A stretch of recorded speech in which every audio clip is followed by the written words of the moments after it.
Karena kalau menurut saya prakteknya itu gampang banget gitu loh. Tapi kan teman-teman butuh pengantarnya dulu gitu loh. Nah, jadi saya akan menjelaskan tentang pengantarnya. Google Ads Engine itu apa sih? Terus fungsinya itu buat apa aja sih? Gitu. Nah, oke. Langsung saja. Google Ads Engine. Google Ads Engine itu adalah sebuah platform ya berbasis cloud yang menawarkan analisis data spasial berskala global, yang mana komponennya itu adalah dataset, kode editor, kemampuan komputasi, sama API. Kalau teman-teman membayangkannya tentang Google Ads Engine ya, kalau misalnya melihat definisi ini ya, pasti kan nggak ngerti ya, ini maksudnya apa, unit cloud ini apa, terus platform ini apa. Nah, saya akan mencoba ngasih lihat seperti apa sih cara kerjanya. Oke, nah ini adalah tampilan dari Google Ads Engine seperti ini. Udah lihat belum?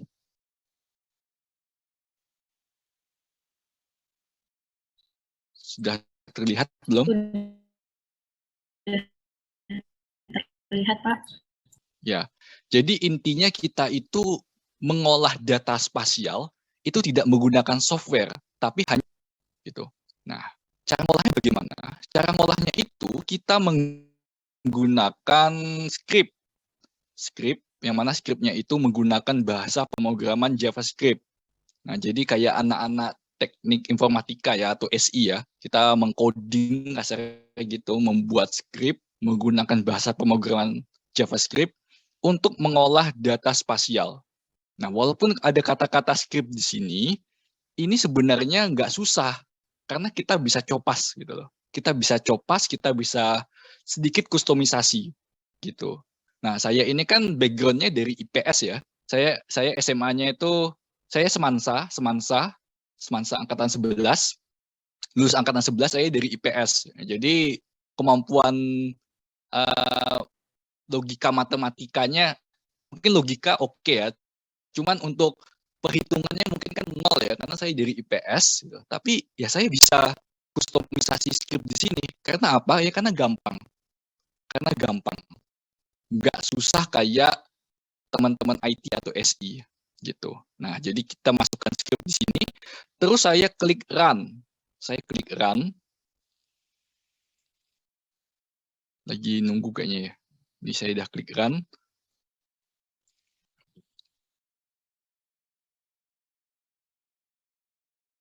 Nah, ini dia sudah mulai mengolah. Sudah mulai mengolah. Nanti hasil olahannya itu sudah ada, teman-teman. Nah, di sini saya itu mau membuat peta penutup lahan ya. Teman-teman kalau membuat peta penutup lahan menggunakan apa biasanya? Coba saya tanya random deh. Coba saya tanya ke ini angkatan 19 ada Bu Eli? Ada. Ada ya? 19. Ratna coba. Ratna ya? Ya. Halo Mbak Ratna? Ratna. Ya, 2019 ini sedang magang, tapi saya harapkan hadir karena yang lalu sudah mengikuti ini ya, pelatihan, dan yang bersangkutan juga bisa lah tentang ini CS-nya. Coba ini aja yoga ya. Yoga. Mbak Yoga, Mbak Yoga. Mas Yoga, halo? Ya, Mas Yoga? Ya. Ya, saya mau nanya Mas Yoga nih, pernah buat peta penutup lahan nggak?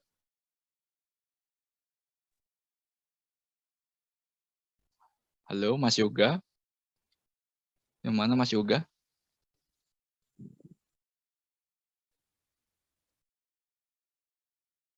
Oke, saya nanya yang, oh ya,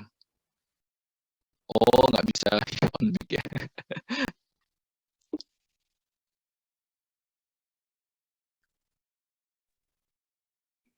Baik Pak, ya Pak. Oke, ya, Mas Yoga pernah membuat peta penutup lahan? Pernah Pak. Menggunakan aplikasi apa? Cenderung ArcGIS nih Pak. ArcGIS. Nah, ya. Anda itu pakai datanya apa-apa saja? Tutupan lahan. Berarti dari Citra ya? Iya, Citra. Anda unduh dulu kan? Ya. Anda unduh datanya dulu kan, unduh citranya dulu kan, download dulu kan. Iya, Pak. Download, setelah download baru baru analisis, terus jadi begitu ya. Iya. Nah, dengan menggunakan Google Earth Engine, kita ini tanpa unduh teman-teman. Nah, ini udah jadi nih. Langsung jadi. Tadi tinggal nunggu sebentar udah jadi. Nah, cara kustomisasinya bagaimana? Kustomisasinya itu dari script ini. Nah, saya memasukkan beberapa parameter, lalu saya memasukkan machine learning. Terus saya klik run, udah muncul hasilnya. Muncul akurasinya. Ini akurasinya 0,65. Ini akurasinya 0,82. Gitu. Langsung muncul hasilnya. Gitu ya teman-teman ya.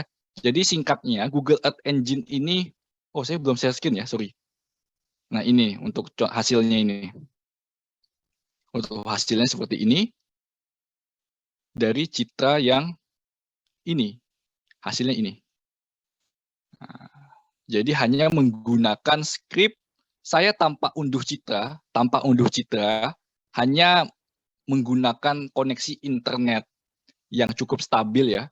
Nggak perlu menggunakan PC, laptop yang kentang pun masih bisa. Yang penting laptopnya itu terkoneksi internet. Nah, lalu kita kustomisasi scriptnya, klik run, udah jadi. Gitu. Lebih cepat, lebih praktis. Dan yang pasti, platform seperti ini tuh kita bisa sharing ya, Misalnya gini, Mas Yoga sama temannya itu terlibat dalam satu project. Nah, untuk pemetaan penutup lahan, ini Mas Yoga ini bisa men-share scriptnya ini ke temannya. Jadi nggak perlu minjamin laptopnya, ngirim data pakai flash disk, kirim ke drive, nggak perlu. Cukup share scriptnya aja. Jadi lebih praktis ya. Gitu ya teman-teman ya. Itu untuk gambaran singkat dari Google Earth Engine. Oke, udah ada gambaran ya? Udah ada gambaran. Oke, selanjutnya kita ke slide 3. Nah, ini adalah tren ya. Tren mengenai Google Earth Engine itu seperti apa sih? Ini saya generate datanya itu dari tahun 2015 sampai 2021. Nah, di sini saya ingin membandingkan tren penggunaan software di bidang geoinformasi. Nah, ada ArcGIS yang paling common ya, ArcGIS. Terus ada ArcGISoft yang untuk membuat foto udara, ortofoto dan DEM. Terus ada Google Earth Engine. Nah, dari tahun 2015 itu yang paling banyak dicari oleh netizen itu cenderung ArcGIS. Terus 2018 itu mulai ArcGISoft. Tetapi ketika awal pandemi, nah ini Google Earth Engine langsung melesat jauh ini. Gitu. Ini tahun 2020. Bagaimana kalau sekarang? Kalau sekarang coba kita cek ya. Kita cek di Google Trend. Kita cek di Google Trend. Kita coba bandingkan topik apa ya? ArcGIS ya. ArcGIS.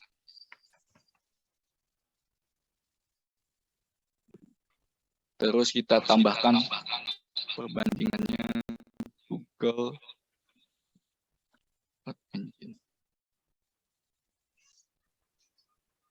Di Indonesia ya, kita pilih Indonesia. Nah, kita bisa lihat sekarang trennya itu lebih ke Google Earth Engine. ArcGIS udah apa ya? Ya, udah nggak banyak searching-nya ya gitu ya. Jadi sekarang netizen ini sekarang buka Google itu lebih banyak cari di Google Earth Engine itu. Gitu. Selain itu, Google Earth Engine ini kan menyediakan script ya. Scriptnya itu kadang-kadang itu banyak tersebar, entah itu di GitHub, bahkan di Twitter itu juga ada. Jadi saya itu kalau main Twitter, saya itu memfollow beberapa peneliti dari luar yang biasanya itu dia men-share tentang trick and tips atau script mengenai Google Earth Engine gitu. Jadi ya Twitternya follow-nya itu bukan yang aneh-aneh gitu.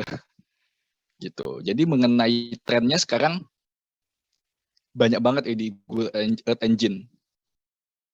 Itu kalau tren pencarian di internet. Terus pertanyaan selanjutnya, bagaimana tren di bidang riset? Nah, ini. kita bisa lihat peta ini ya. Ini penelitian dari Amani tahun 2020. Di sini teman-teman bisa lihat ada yang warnanya abu-abu, warna ungu, warna cyan, warna hijau sampai merah. Ini adalah jumlah publikasi menggunakan Google Earth Engine. Nah, kita lihat Indonesia itu ada di mana? Ada di sini, warna ungu ini. Warna ungu. Nah, masih dikit berarti ya, baru 9 sampai 15.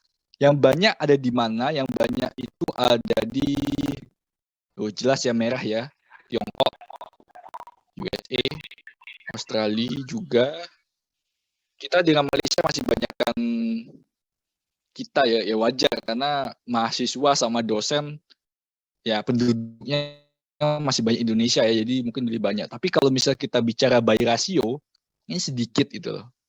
Dari negara yang seluas ini, jumlah publikasi tentang Google Earth Engine itu baru 9 sampai 15 gitu. Jadi kalau teman-teman skripsi menggunakan platform ini, itu sudah bisa menjadi keterbuan ya, karena masih jarang dilakukan gitu. Nah, terus terkait pengumpulan data ya. Jadi Google Earth Engine ini kan kita kan bisa menganalisis data spasial itu tanpa download. Kenapa? Karena datanya itu sudah banyak di situ. Jadi kita tinggal masukin script aja. Gitu. Di sini ada 200 dataset, 5 juta citra, 4.000 citra setiap harinya, 7 petabit of data. Jadi gede banget ini. Jadi sebenarnya ini bukan data ya, tapi adalah geobig data. Ya, karena ini datanya itu besar banget jumlahnya. Kan syarat-syarat big data itu kan dia memiliki velocity yang tinggi, size-nya besar, terus apa ya, abstrak, volumenya gede, itu baru dikatakan big data. Gitu. Bahkan teman-teman, kan tadi Bu Eli sempat menyinggung kalau teman-teman ini pernah apa ya, pelatihan drone ya. Itu data drone yang raw itu, yang foto masih belum dijadiin foto-foto, itu juga disebut sebagai big data. Karena dia itu besar size-nya dan masih abstrak gitu. Jadi sebelum jauh birokrat itu ngomong tentang big data ini, teman-teman PWK ini sebenarnya sudah bersentuhan dengan big data melalui ini, gitu teman-teman. Jadi sebelum para pejabat itu biasanya fafifu soal big data gitu. Ini teman-teman PWK ini sudah megang big data duluan gitu loh. Dari citra satelit, foto udara, datasik dan lain-lain itu masuk kategori big data. Tetapi kata-katanya itu geo big data. Ada kata-kata geo-nya ini. Karena dia itu adalah data geospasial. Begitu. Oke, sekarang coba kita lihat data apa saja sih yang tersedia di Google Engine.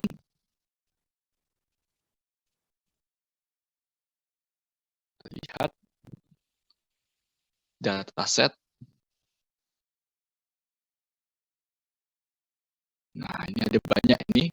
Ada data suhu permukaan, ada data cuaca, ada data atmosfer, ada iklim, ada citra satelit ya, kayak Landsat 30 meter, ada Sentinel 10 meter, ada MODIS, ada juga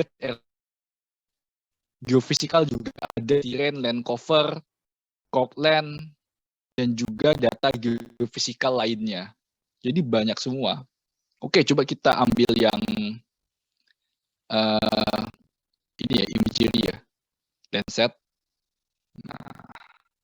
Nah, di sini ada banyak nih, ada Landsat 9 tahun 2001 sampai sekarang, Landsat 8 13 sampai sekarang, Landsat 7 19 sampai 2021, Landsat 1 72 sampai 99. Jadi teman-teman itu bisa membuat peta penutup lahan dari tahun 1972 ini. Gitu. Karena datanya tersedia di Google Earth Engine atau GEE ini. Jadi datanya itu banyak banget, bisa teman-teman akses secara gratis. Dan juga yang penting teman-teman nggak perlu ngunduh, gitu. Nggak perlu ngunduh datanya. Oke. Selanjutnya kita bicara Landsat ya. Jadi Landsat ini kan teman-teman ada yang pernah mencoba mengunduh Landsat dan juga mengoreksinya? Ada yang pernah? Ada yang pernah? Ada yang pernah mengunduh dan juga mengoreksinya? Udah ada atau belum?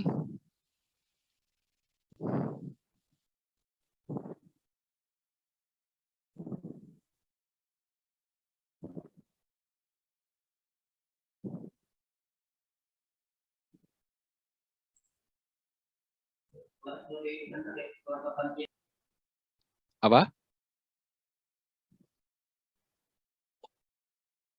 Oh ya, sebentar ya. Saya mau balas WA dulu sebentar, di hold dulu.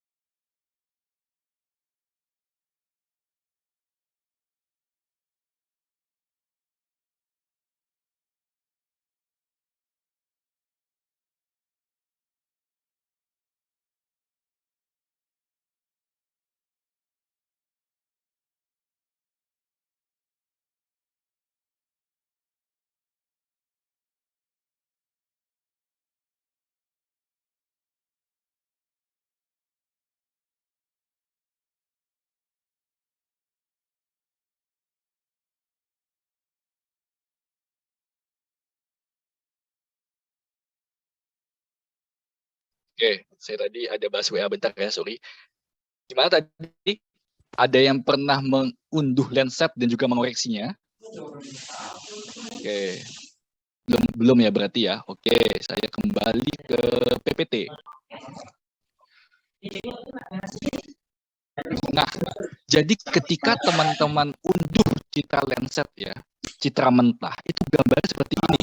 Gambarnya itu agak kabur ya, kayak gini. Kalau teman-teman unduh langsung dari platform, misalnya platformnya itu dari Landsat 8 katalog ya, itu biasanya citranya itu butek warnanya.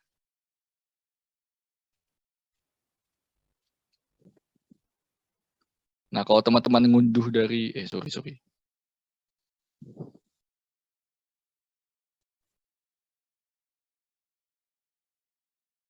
Kebanyakan ini. Nah, ini unduh dari sini, ini kan warnanya butek nih.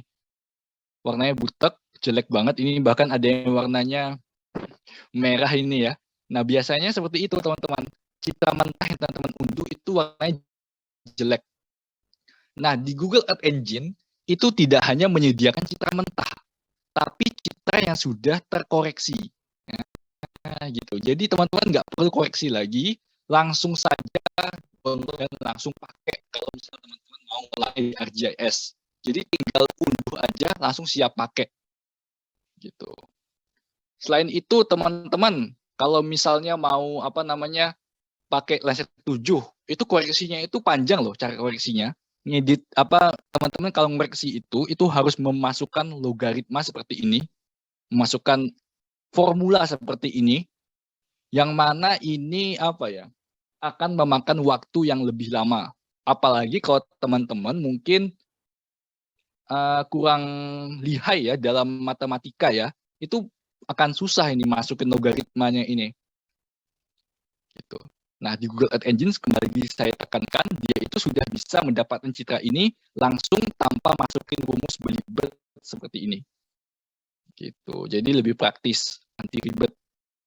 Gitu. Terus ini adalah tampilan Google Earth Engine ya. Tadi udah saya tunjukkan tampilannya. Jadi di sini ada muka peta, ada script manager, API documentation, Landsat asset manager, dan juga kode editor. Terus di sini ada task manager, output, dan juga inspect location. Ya intinya standar lah untuk aplikasi pada umumnya, cuman ini harus terkoneksi internet gitu. Caranya bagaimana? Cara aksesnya ya teman-teman berarti harus register dulu ya. Udah register belum? Biasanya ini setelah register itu bisa dipakai, itu bisa langsung dipakai, bisa juga menunggu seminggu hasil review dari pihak Google. Jadi untung-untungan ini. Kalau misalnya belum diterima ya nggak apa-apa, nanti bisa ngikutin karena caranya itu sangat gampang. Walaupun dari awal saya nyampein bahasanya itu terlalu ribet ya, ada script, ada ini, tapi prakteknya itu gampang banget. Oke, coba kita langsung mulai praktek saja ya. Saya coba demonstrasikan, teman-teman nanti tinggal contoh saja di rumah. Nah, teman-teman tadi sudah di-share PDF dari panitia belum?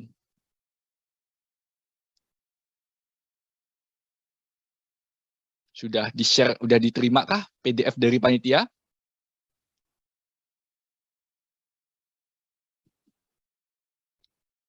Halo?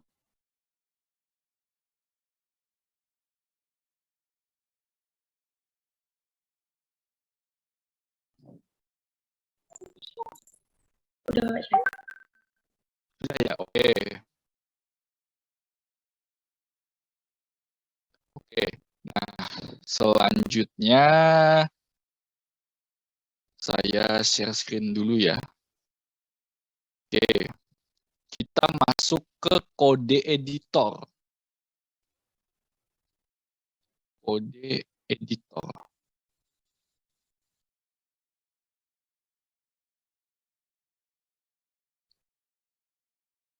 Nah ini. Nah, seperti ini tampilannya ya. Nah, di script teman-teman di sini ada beberapa script ya. Ada 5 script. Kita coba mulai dari yang 2 aja karena ini cuman perkenalan JavaScript aja ya, nggak perlu. Nah, saya akan mencoba bagaimana caranya melihat data DEM menggunakan Google Earth Engine. Nah, ini saya copy aja semuanya ini. Saya copy, klik kanan copy. Lalu saya paste ke kode editor di GE ini. Paste. Nah, setelah di paste, langsung saya klik run.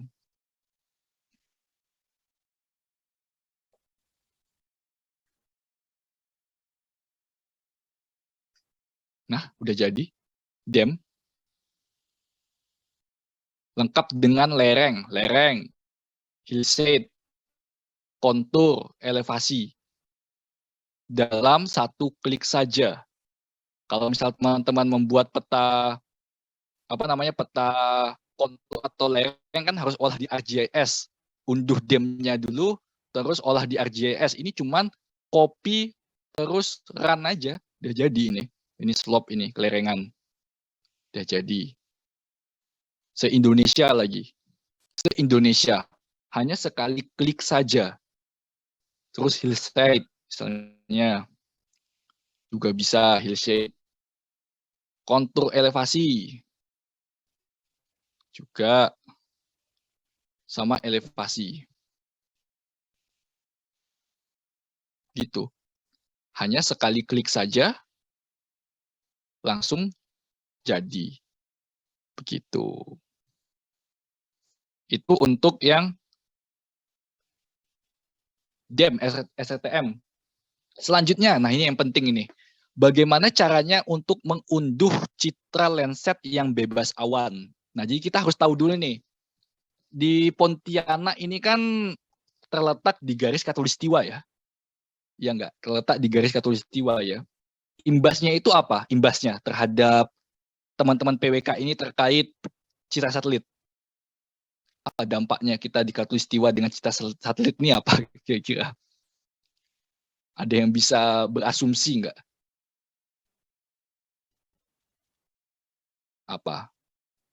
Ini fundamental banget ini. Saya kan biasanya mengerjakan peta itu kan di Jawa ya. Saya tuh lebih suka di Jawa sebenarnya daripada Kalimantan, Pontianak. Saya nggak suka kalau ngolah data di Pontianak tuh susah sekali. Karena dia katulistiwa. Kenapa? Kenapa? Ada yang pernah ke Jawa nggak? Ada yang pernah ke Jawa nggak? Ada.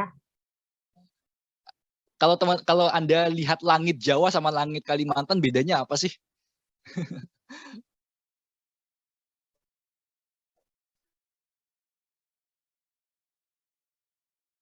Apa? Enggak, sama sih. Oke. Nah, Pontianak ini kan terletak di Katulistiwa ya. Imbasnya itu, dia itu banyak awan. Banyak awan. Nah, saya nggak suka kalau misalnya ngolah data di Pontianak. Kenapa? Karena banyak awan. Susah ngolahnya. Itu tantangan itu. Itu tantangan.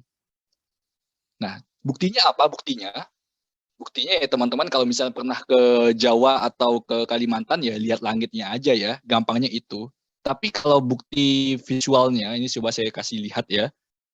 Jadi ini adalah salah satu platform untuk unduh citra Landsat dari Landsat 8 katalog. Coba saya menuju ke Pontianak ya. Ke Pontianak misalnya.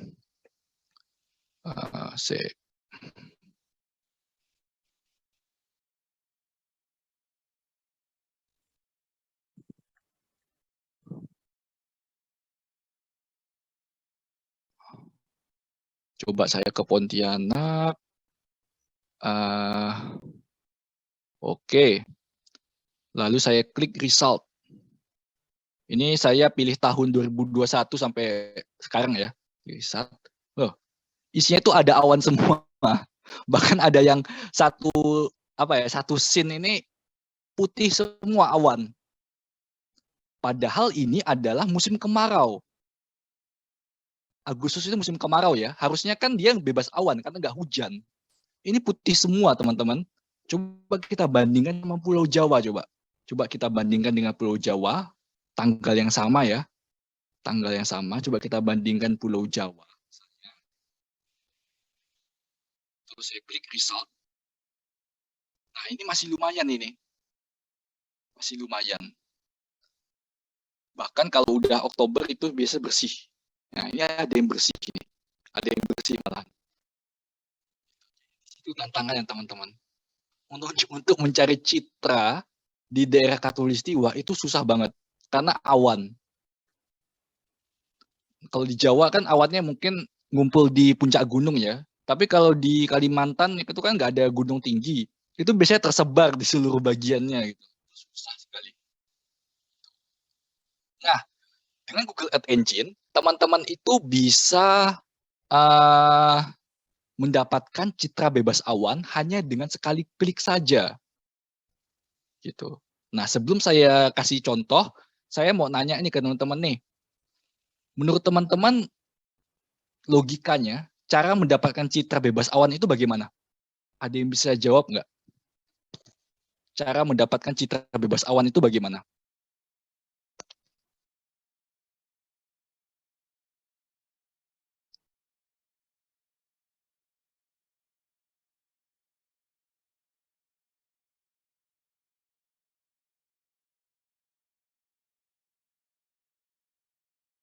Oke. Nggak ada yang tahu ya. Oke. Cara mendapatkan citra bebas awan itu dengan cara memotong bagian awannya, lalu ditambal dengan citra bulan sebelumnya yang bebas awan. Gitu. Jadi tambah sulam kayak gitu cara mendapatkan citra bebas awan. Berarti kan prosesnya kan susah. Kita harus digitasi awannya, terus kita klip, terus kita tempel sama citra yang bebas awan. Itu kan repot banget. Nah, tapi di Google Earth Engine atau di GEE, kita itu hanya sekali klik saja. Oke, kita coba ya. Kita coba, saya share screen dulu. Saya share screen. Nah, saya share screen. Ini script yang tadi saya hapus aja deh, nggak apa-apa.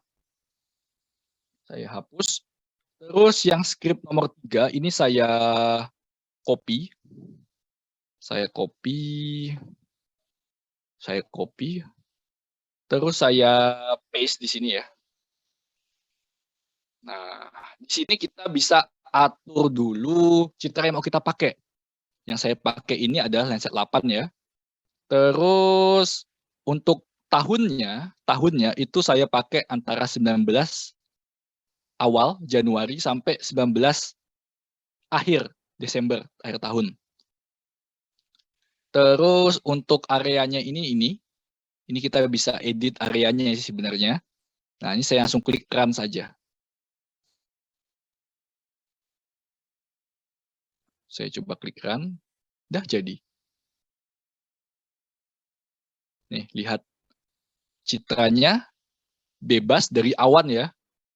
Citranya bebas dari awan, teman-teman. Ini. Ya, mungkin awan-awan besarnya mungkin nggak ada ya. Tapi kalau mungkin kita bisa zoom in, ini mungkin ada beberapa bagian yang masih ada awan-awan tipis ya. Tapi ya nggak masalah ya.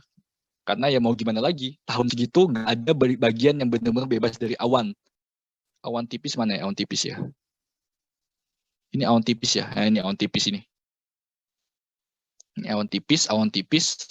Cuman bagian kecil aja. Di mana ini? Di Sidas ya.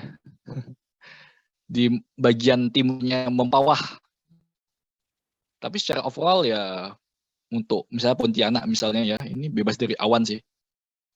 Nah, gitu. Kita udah bisa dapatkan citra satelit Landsat yang bebas awan tanpa repot-repot kita motong, kita klip, kita digit, unduh banyak citra, hanya sekali klik saja langsung dapat. Gitu. Nah, terus ini kan citranya banyak nih. Misalnya kita itu mau ngunduh, mau mendownload sekota Pontianak aja. Ya bisa caranya. Caranya bagaimana caranya? Caranya itu teman-teman bisa perhatikan di var geometri ini. Var geometri, EE geometri rectangle. Ini kan ada angka-angkanya nih. Nah, teman-teman bisa membuat rectangle di sini. Klik rectangle. Terus ini misalnya teman-teman mau download yang Pontianak Timur sama Tenggara deh, misalnya segini aja. Nah, segini aja misalnya ya. Sampai Kuburaya deh, sampai Kapur deh, nggak apa-apa. Segini. Nah, setelah teman-teman kotakin, teman-teman klik ini, paint, lalu klik inspektor, lalu klik di sini. Nah, inspektor ini ingin kayak identity di ArcGIS ya. Dia bakal muncul koordinat ini. Nah, koordinatnya ini terus di copy, taruh di sini.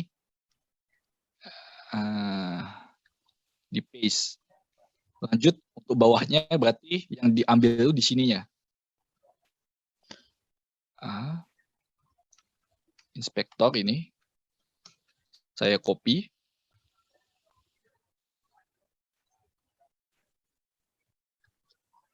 Nah, udah. Lalu klik run. Nah, setelah klik run, dia di tas ini ada muncul ya, tas ini ya. Nah, ini ada tulisannya. Submitted task, ini diklik run saja. Dan ini akan mengunduh. Task name, no space. Oke, no space. Kita ganti underscore. Terus ini saya klik run. Nah, tunggu aja. Dia akan mengunduh. Ngunduhnya itu adalah segini saja. Nanti dia ini bakal lari ke Google Drive teman-teman. Nanti dia otomatis akan masuk ke Google Drive teman-teman. Gitu ya, karena ini kan basisnya Google ya. Jadi outputnya itu ya juga ditaruh di barang-barang di Google juga, which is Google Drive. Nah, udah jadi nih. Udah jadi nih. Nah, saya cek Google Drive, saya refresh.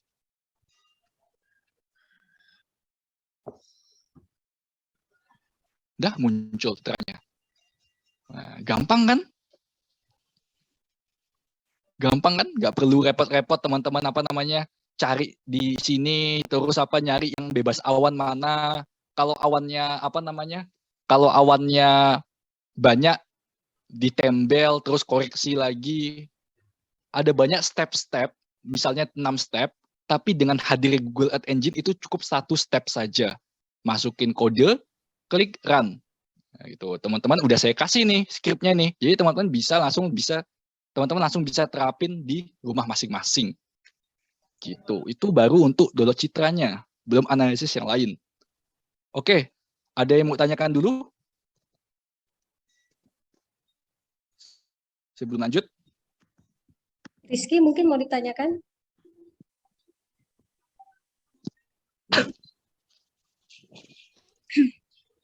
Oke, kalau nggak ada saya lanjut ya. Tuh, jadi untuk Google Earth Engine kita unduh citranya itu kembali lagi saya tekankan ya, yang zaman dulu mungkin kita harus unduh, terus koreksi, hilangin awan. Ya kalau laptopnya itu space-nya masih banyak. Kalau misalnya dikit, akibat drive-nya itu isinya anime atau drakor, jadinya space-nya kosong. Ya, dengan Google Earth Engine, kita nggak perlu space, karena dia itu langsung tersimpan di cloud. Gitu. Berbasis cloud dia. Gitu. Jadi lebih gampang. Oke, selanjutnya. Nah, selain unduh data ya, Google Earth Engine ini juga menyediakan transformasi citra. Ini yang gokil ini sih. Jadi udah ada transformasi citranya, kayak NDVI, kayak EV, kayak MBRT, NDSI, MDWI. Udah udah siap pakai tanpa masukin rumus lagi. Enak banget. Zaman dulu kan kita harus masukin rumus. Ya kalau rumusnya berhasil, kalau enggak. Gitu. Ini tinggal make aja. Oke, tapi teman-teman bisa sih cara yang manual. Nah, itu ada di script yang nomor 4. Jadi untuk NDVI ini ada 2 cara ya, ada cara 1 dan cara 2. Oke, coba saya demonstrasikan cara 1. Ini sekali lagi saya sampaikan, teman-teman bisa nyoba di rumah ya, ini gampang banget. Scriptnya ini saya tinggal copy saja. Terus saya masukin ke kode editor. Ini saya delete. Paste. Terus saya klik run. Nah, udah jadi. Udah jadi NDVI-nya. Cepet toh. Tinggal kita download aja. Gitu. NDVI tinggal copas saja rumusnya. Nggak perlu masukin secara manual. Oke, itu cara 1. Cara 2. Coba cara 2 ya. Ini kita copy. Terus saya paste di sini.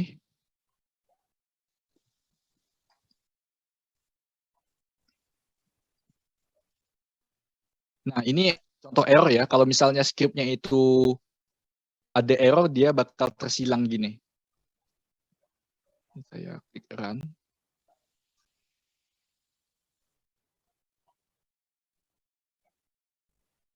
Nah, udah jadi juga. Nah, NDVI. Hanya sekali klik saja. Gitu. Ini NDVI.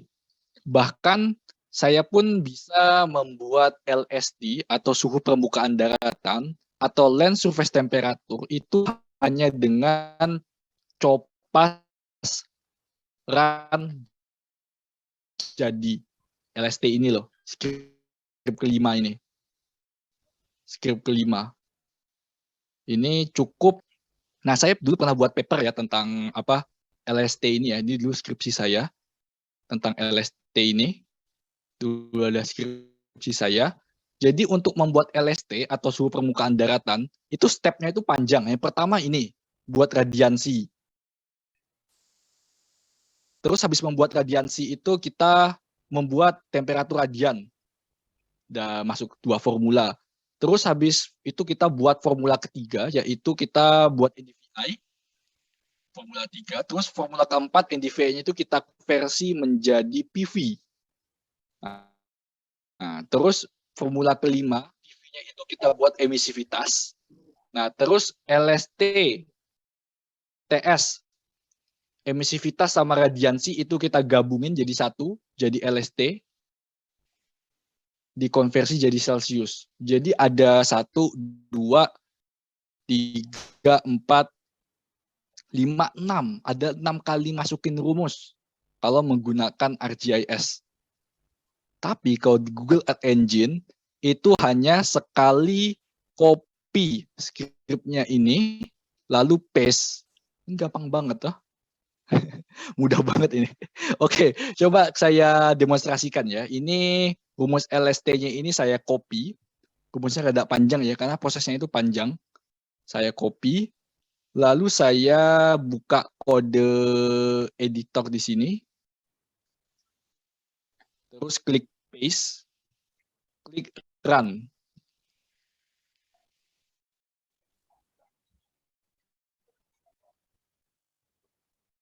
Dia ini kalau nggak salah daerah mana ya? Daerah Pulau Jawa nggak salah.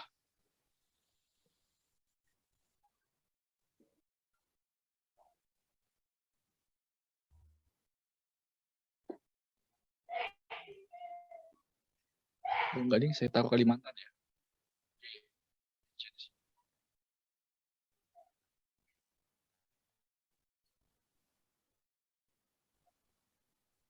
Jadi nih, saya dapatkan suhu permukaan daratan untuk daerah Provinsi Kalimantan Barat, hanya sekali klik saja. Nah, ini gradasi warnanya ini, warna biru itu berarti adem, kalau semakin merah berarti semakin panas. Udah jadi ini.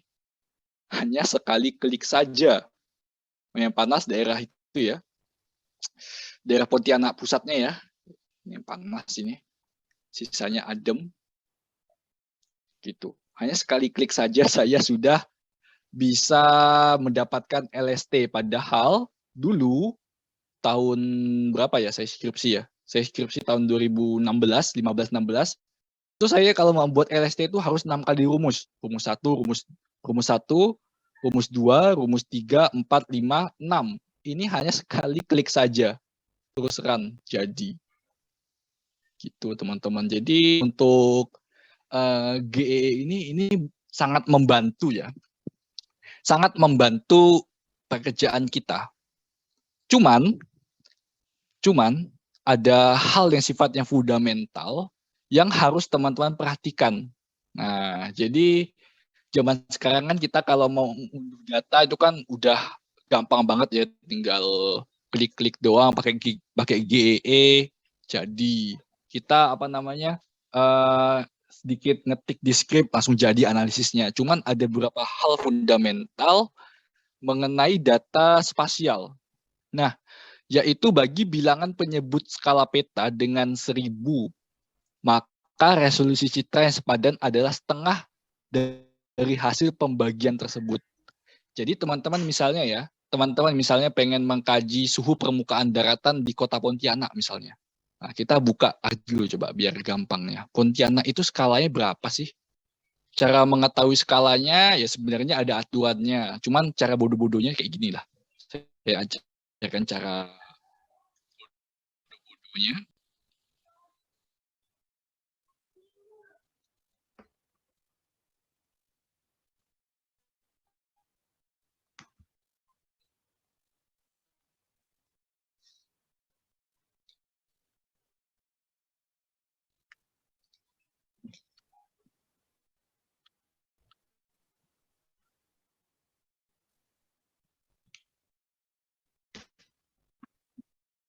Oke, saya panggil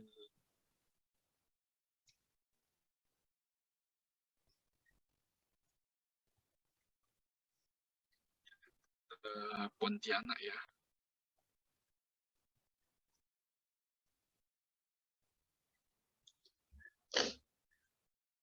Oke, nah kita lihat skalanya berapa ini 127 ya.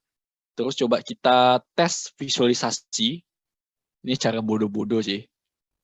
Nah, kita bentuk potret. Dia ini skala optimalnya 79. Kalau misalnya 75, Apik nggak? Nah, bisa. Berarti sekitar 75.000 untuk skala peta Pontianak. Terus kita lihat di PPT, skalanya itu berarti 75.000 ya. 75.000 dibagi 2, berarti sekitar 335 ya. 335. Berarti untuk memetakan, berarti ini kesimpulannya ya, untuk kesimpulannya ya. Untuk kesimpulannya saya ketikkan aja di sini.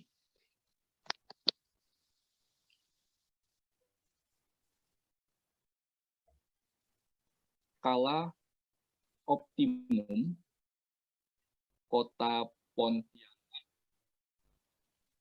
bisa di 1 banding. Jadi data spasial yang bisa digunakan minimal adalah Landsat 30 meter. Landsat ya. Kalau misalnya ada modis itu kan 250 meter, itu nggak bisa. Modis nggak bisa. Atau mungkin Sentinel 5. Sentinel 5 itu 0,3 km, itu nggak bisa. Harus sekalbar. Itu ya teman-teman ya. Jadi aturannya teman-teman hanya bisa menggunakan Landsat. Nah, di GE ini kita bisa mengakses semuanya. Ada modis, ada Sentinel 5, tapi kalau hanya kota Pontianak, ya maksimal Landsat ini. Kalau misalnya Sentinel 10 meter atau CSRT 1 meter itu boleh nggak? Ya boleh banget. Ini kan 30 meter kan minimal. Gitu. Gampangnya ini deh, ada di table ini. Nah, misalnya skala petanya itu 1000, berarti citra yang boleh dipakai itu QuickBird, WorldView, GeoEye. Kalau misalnya apa namanya? Sorry. Kalau misalnya 50.000 berarti Landsat, Aster. Kalau 25.000 itu Spot, Landsatnya itu boleh kalau yang 15 yang pankromatik, ALOS atau Aster Venir. Begitu ya teman-teman ya. Jadi teman-teman itu walaupun zaman sekarang itu sangat mudah mengunduh citra, analisis pakai GEE, teman-teman harus ingat hukum fundamental ini. Yaitu skala peta sama dengan resolusi spasial dikali 2 dikali 1000. Begitu. Oke, mungkin dari saya itu aja singkat ya. Mungkin sisanya bisa diskusi. Oke, saya kembalikan lagi ke moderator atau panitia.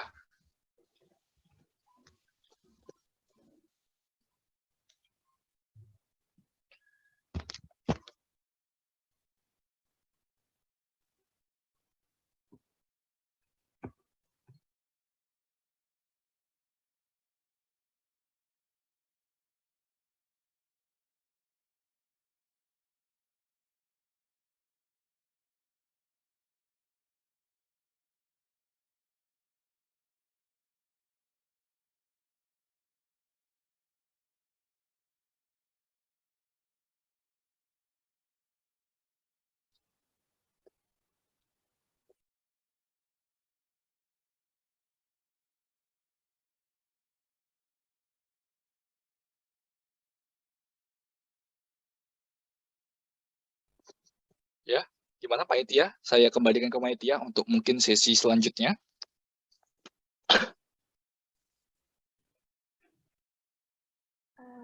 Terima kasih untuk Pak Faris. Terima kasih untuk Pak Faris. Jadi sekarang kita masuk kepada sesi diskusi. Kepada peserta, mungkin bisa bertanya pada kolom komentar. Nanti format kolom komentarnya ada ya. Itu udah menggunakan format nama, asal instansi, dan menyebutkan pertanyaannya. Terima kasih.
Oke, ini ada satu pertanyaan ya dari Mas Bagus Sudiro. Oke, pertanyaannya, mengubah tanggal di kode editor bagaimana ya? Oke, saya coba share screen. Oke, jadi nanti teman-teman kan sudah saya kasih script ya, ini ya. Misalnya Mas Bagus ini pengen unduh Citra tahun 2015 misalnya. Berarti tinggal kita copy saja di sini, kita copy sampai sini ya.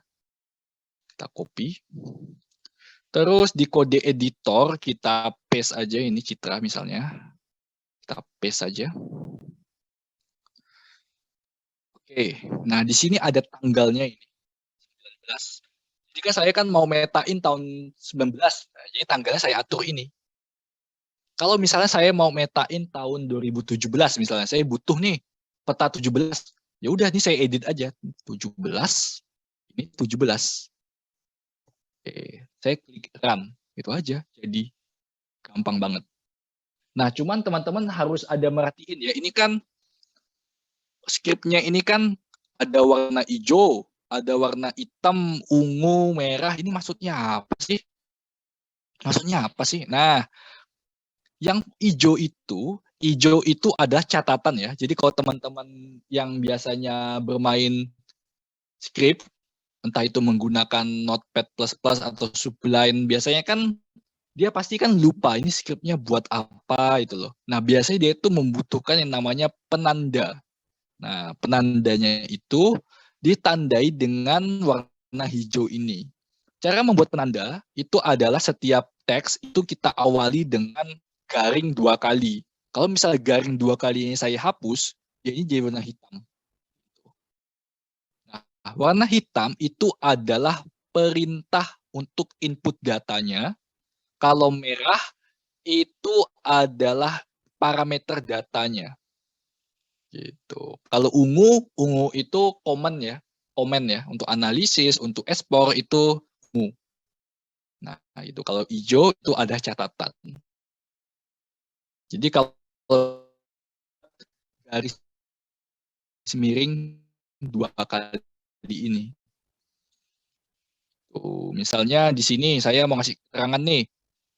Ini adalah script untuk mengatur waktu perekaman. Nah, perekaman citra. Nah, untuk catatan harus diawali dengan garis miring 2 kali seperti itu. Nah, kalau misalnya teman-teman mau tahun 90-an misalnya, tahun 90-an, ini bisa kita edit ya. Bisa nggak kalau misalnya kita langsung edit sini? Coba-coba ya. Bisa nggak ya? 1999 dah. 99. Coba kita klik kan. Bisa nggak?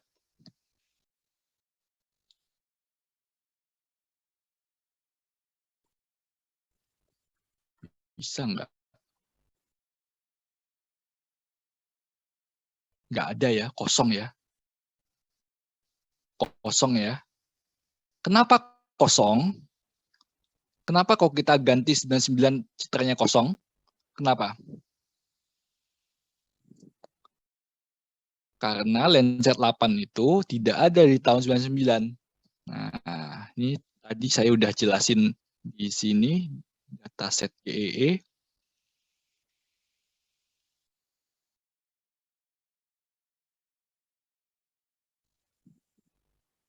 Lenset.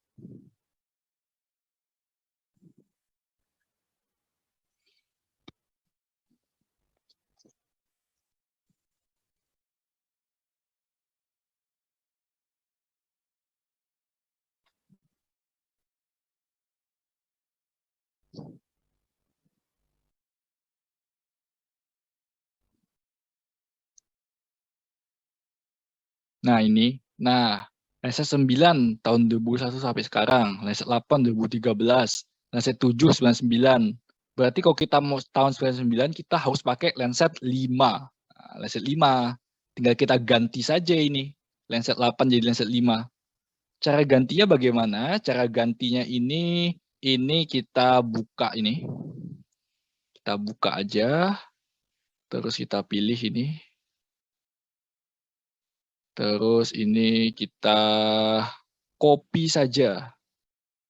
Ini saya copy saja.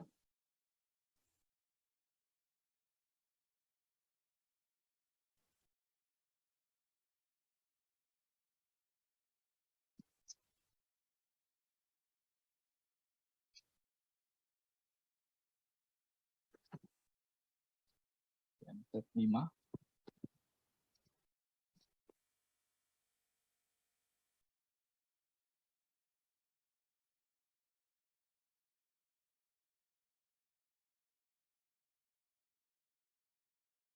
Ini saya copy, terus import.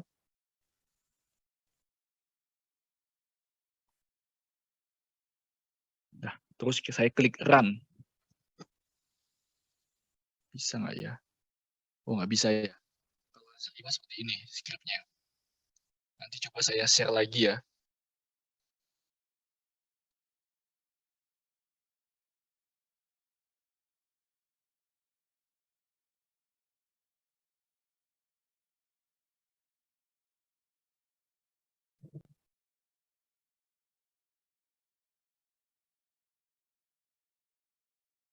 Nah, ini untuk script Laser 5. Langsung saya klik run.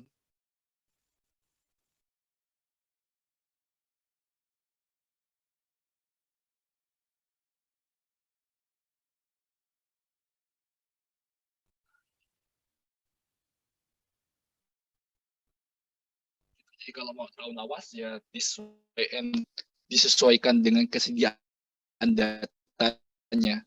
Kalau misalnya Lancet 5 ya, kalau misalnya tahun 90 Lancet 5, kalau misalnya tahun 2012 Lancet 7, kalau misalnya tahun sekarang Lancet 8 atau Lancet 9, begitu.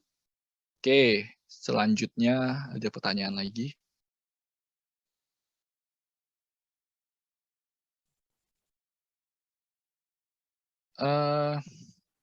Terdapat sumber di mana kita bisa mendapatkannya, skrip atau ada skrip lain yang sesuai dengan yang dibutuhkan. Banyak banget ya. Sebagai contoh ini saya mau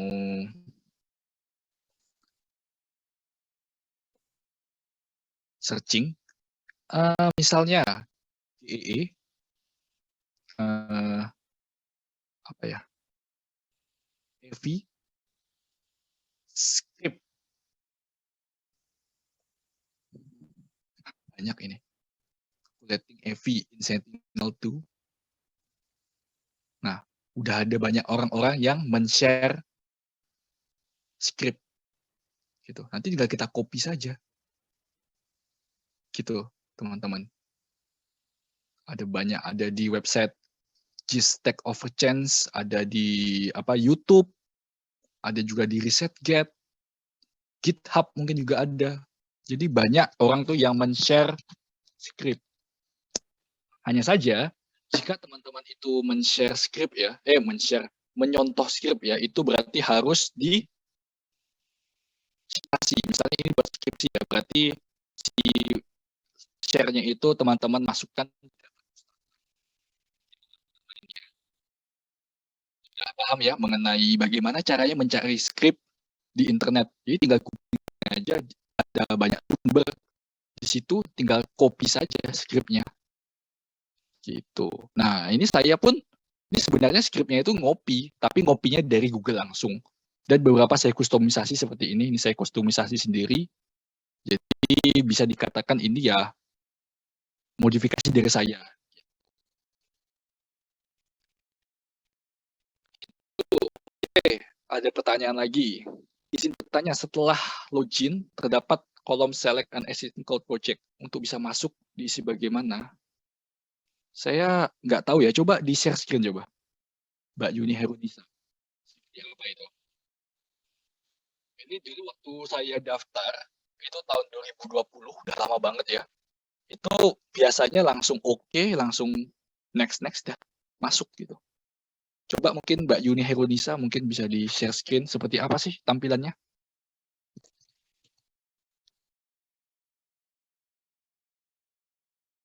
Oke.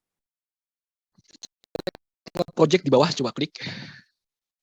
Yang Yang di select project cloud itu, di tanda panah ke bawah, coba tolong diklik.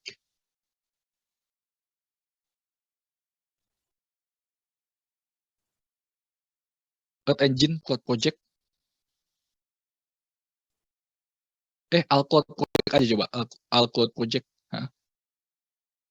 Gak mau ya? Atau Earth Engine Enable itu, coba diklik. Yang Earth Engine Enable Cloud Project itu coba diklik.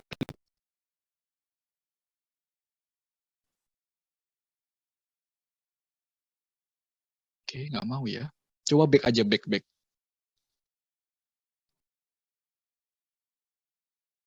Iya, I'm authorized for accepting cloud project. Kok balik lagi ya? Coba back lagi, back. Saya pas daftar dulu nggak ada kayak ginian.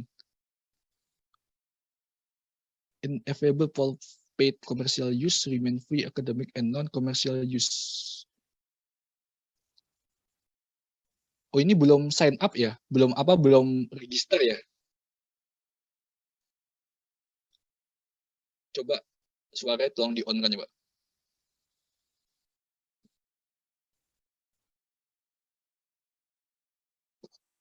Halo, Mbak Yuni.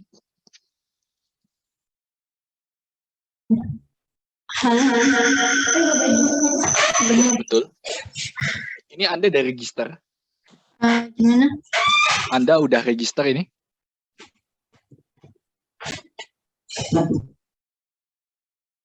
Halo, Mbak Yuni.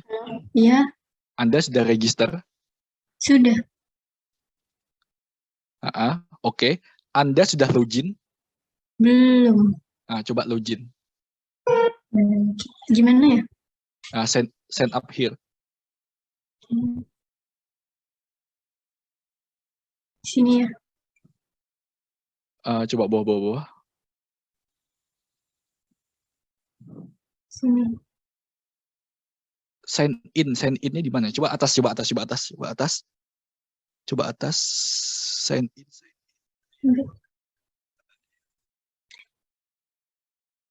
Kalau punya saya ya, coba Anda stop share dulu.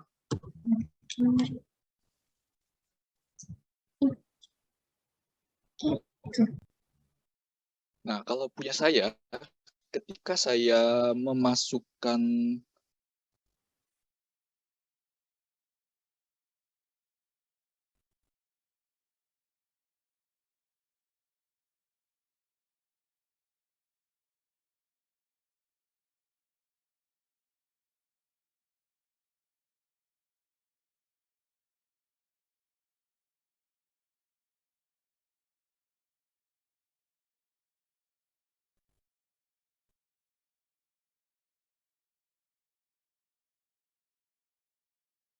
Oke, ini coba saya coba sign out. Oke, nah ketika saya buka kode editor ya, dia itu muncul seperti ini, Google akun yang mana. Nah, saya pilih yang ini karena ini sudah saya register. Saya klik lanjutkan saja. Ini saya cukup mengklik kode editor ini, misalnya ya, kode editor nih, masuk ke sini. Nah, terus langsung diarahin ke sini. Pilih akun, ya saya pilih akun saya yang sudah saya register. Udah masuk. Kayak gitu. Ciri-cirinya apa? Ciri-ciri di pojok kanan atas ini sudah muncul gambar akun Gmail kalian, akun Google kalian. Saya gambarnya ini biru-biru ini. Nah, berarti sudah terkonek. Gitu. Mbak Yuni dan juga teman-teman yang lain. Itu ya, mungkin bisa coba login dulu di Chrome-nya untuk akun Google yang telah diregister, nanti coba buka kode editor, nanti dia akan mengarahkan mau pakai akun yang mana. Nanti bisa Mbak Yuni pilih akun yang telah Mbak Yuni register. Oke, selanjutnya ada pertanyaan lagi dari saya lihat. Skripsi saya menggunakan cerita Google Earth. Kendalanya sering tertutup awan. Apakah GE ada cara untuk mengatur transparansi awan? Ada, tadi udah saya share juga skripnya. Cuman yang perlu digarisbawahi, skripsi Mbak Rizky Putri itu menggunakan data tahun berapa? Bukan data tahun berapa. Lingkupnya itu semana, lingkupnya. Lingkupnya semana? Apakah sekota Pontianak, atau mungkin sekecamatan, atau kelurahan, atau sekalbar? Itu kita harus tahu dulu. Gimana Mbak Rizky? Kalau punya saya lingkupnya tuh satu kecamatan gitu, Pak. Kecamatan apa? Pontianak Tenggara. Nah, coba kita cek ya. Dia secara aturan itu boleh nggak menggunakan lenset? Karena ada aturan ini nih. Kalau misalnya boleh, ya langsung gas saja. Tapi kalau misalnya nggak bisa, ya berarti Anda harus meluaskan meluaskan area kajian atau menggunakan trik lain seperti no data atau apa. Coba kita cek dulu ya. Pontianak Tenggara.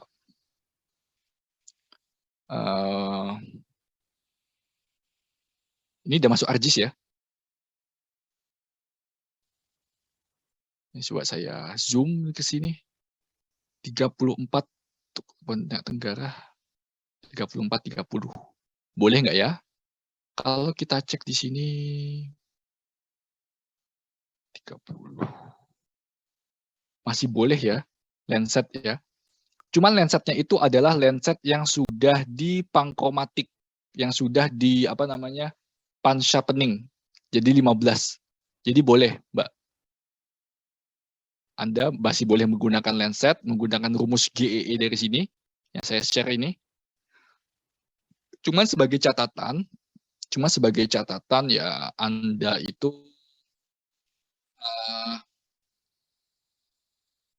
sebagai catatan kitanya harus di pan-sharp. Opsi lain, ya Anda bisa menggunakan Sentinel. Menggunakan citra Sentinel 10 meter. Atau Anda tetap menggunakan CSRT, tapi di bagian yang ketutup awan Anda kasih keterangan no data. Tapi ini kalau misalnya areanya itu ketutup awan dikit ya. Jadi misalnya Anda membuat peta tutupan lahan ya. Iya, Pak. Ya, tutupan lahan kan biasanya kan kelasnya ada pemukiman, ada perkantoran, ya toh? Iya. Nah, untuk area yang ketutup awan, itu Anda kasih legenda no data aja. Tanpa data atau awan. Gitu aja ya. Tapi ini berlaku kalau misalnya area awannya kurang dari 10 sen. Kalau lebih, aduh, ya jelek ya, estetik ya. Kalau kurang dari 10% ya nggak apa-apa kasih keterangan no data. Begitu ya Mbak Rizky ya. Oke. Ada lagi yang mau bertanya? Ya. Oke, ada lagi yang mau bertanya? Oke, ada lagi yang mau bertanya?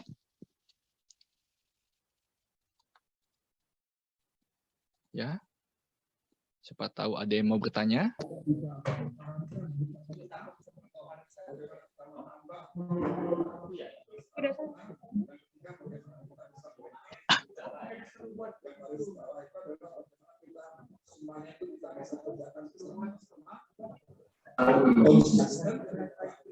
Terima kasih Pak Faris. Mungkin ini masih ada pertanyaan dari para peserta. Izinkan saya membacakan dulu Pak.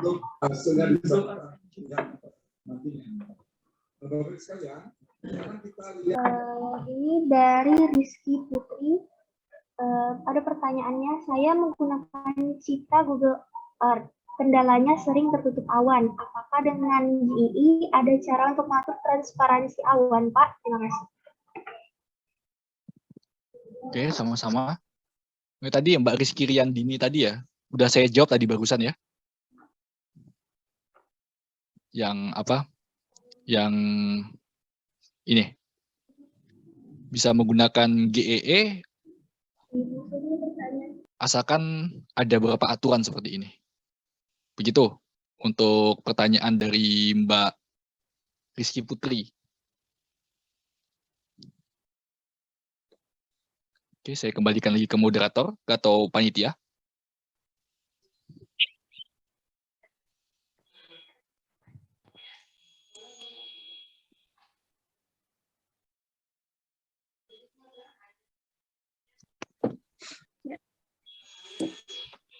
Coba masuk dulu ya.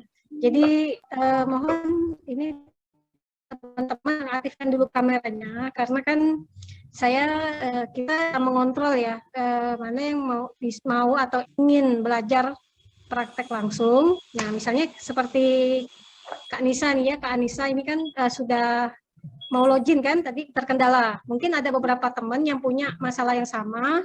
Jadi kita masih ada sisa waktu ya. Nah, itu kita belajar dulu. Mungkin ini hal yang masih dasar banget. Mungkin Pak Faris teman-teman nih masih belum tahu nih. Nggak langsung bisa tahu EGF apaan. Jadi mungkin benar-benar dari basic, cara loginnya sepertinya sebagian besar belum menguasai atau belum tahu ya Pak Faris ya. Jadi saya minta teman-teman mahasiswa ini mengaktifkan kameranya dan juga menggunakan laptop ya, laptop masing-masing. Coba deh, nanti ada salah satu dari teman-teman ini men-share screen sudah sampai tahap mana. Boleh saya dibantu dengan Ari Bintang? Apakah sudah pernah login sebelumnya atau ini memang hal yang baru buat kamu? Yang Google Earth Edge baru sekali Bu, baru ini. Ya.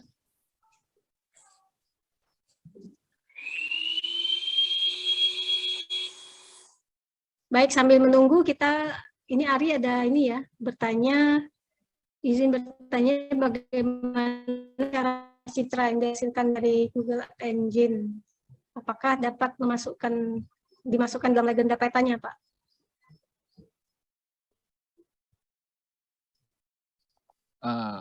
Izin bertanya, bagaimana cara membaca citra yang dihasilkan dari GEE? Oke, sebenarnya tadi saya ada menyinggung yang namanya, bentar, saya belum share screen ya. Saya share screen dulu.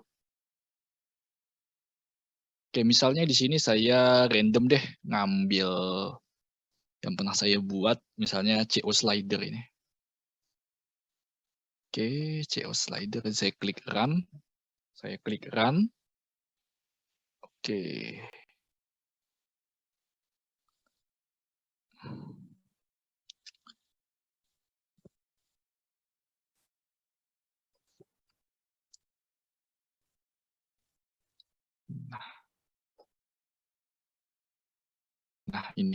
Nah, ini adalah saya buat ya semacam interface tentang visualisasi data kandungan CO. CO itu karbon monoksida ya, teman-teman ya. CO itu adalah kandungan monoksida pada PPKM sebelum dan setelah PPKM. Yang sebelum PPKM belum, masih read.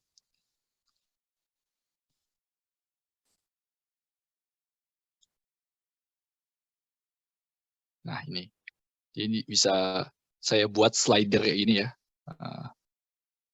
Sepertinya script saya salah ini. Ini harusnya sebelumnya 1 kali saja, ini kok 2 kali. Jadi ini sebelum PPKM itu kandungan CO-nya tinggi banget, ini untuk Pulau Jawa. Ini kan paling rendah hitam, paling tinggi itu adalah kuning. Sedangkan setelah PPKM dia ini cenderung rendah. Cenderung berkonsentrasi di DKI saja, sisanya gelap. Nah, di sini saya ada membubuhi legenda di sini. Saya membubuhi legenda di sini. Itu saya buat menggunakan skrip tambahan di bawah ini. Nah, tapi harus teman-teman tahu, kalau mau buat legenda di GEE itu susah banget. Saya sendiri pun kadang-kadang masih bingung ya.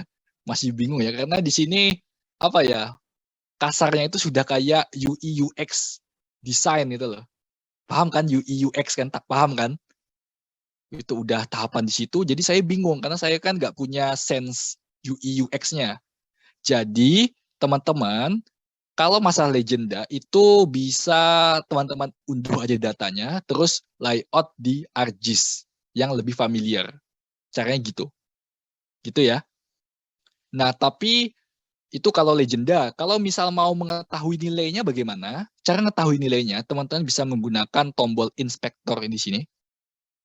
Terus teman-teman bisa klik di sini.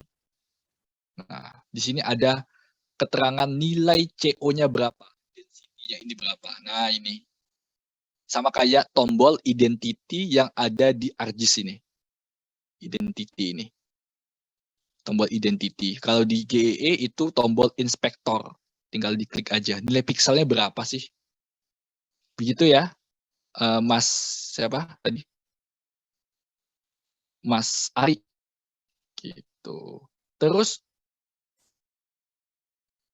oh ya, gitu pertanyaannya ya. Oke, gimana Mas Ari? Oke ya. Oke, terus teman-teman ini tadi disampaikan panitia untuk register itu mulai kapan ya? Mulai kemarin malam ya? Atau kemarinnya lagi? Atau seminggu lalu?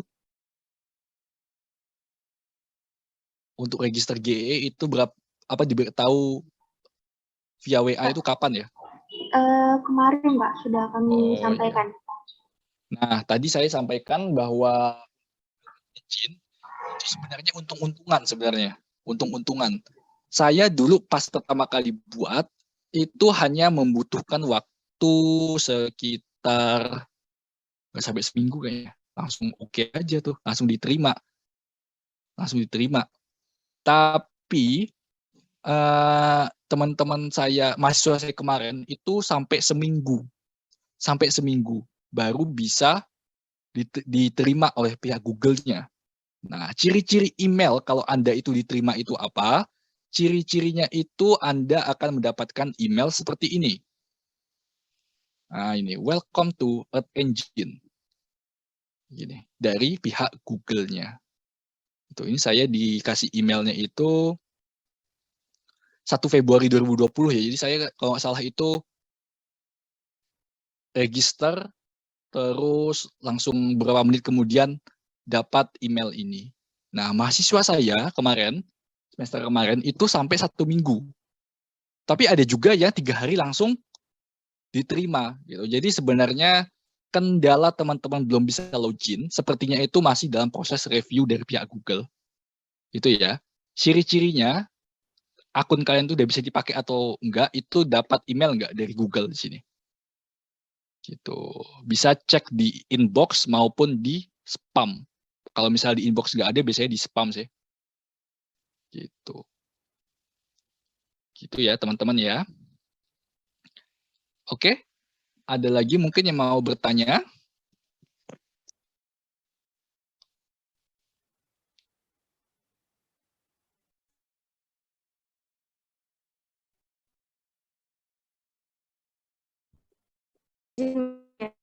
Mas Fadila, apa sudah bisa login ke Earth Engine-nya, GEE-nya? Kalau saya sudah, Bu. Kebetulan Muhammad langsung Fadil. di-approve. Sudah di-approve ya. Iya. Ada kendala saat praktekan tadi, mungkin bisa share sedikit ya ke teman-temannya, kita masih ada waktu. Kalau dari saya tadi udah nyoba dari skrip yang dibagikan panitia, Bu. Dan sejauh ini belum ada masalah sih, Bu. Jadi masih lancar. Masih aman sih.